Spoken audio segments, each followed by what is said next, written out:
Hello दोस्तों, आप देख रहे हो सारे बकरे अभी स्पॉटेड कलर में है अपने पास।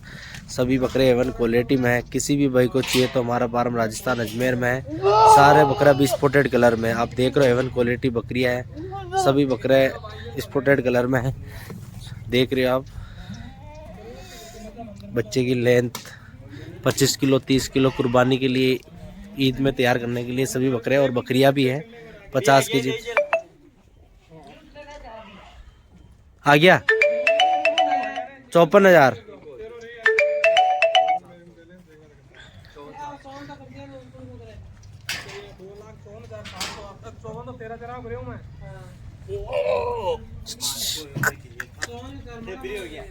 सर को हिसाब बाकी है।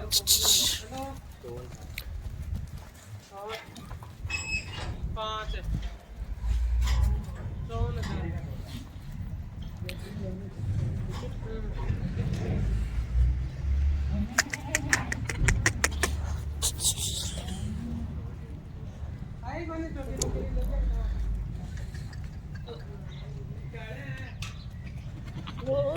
54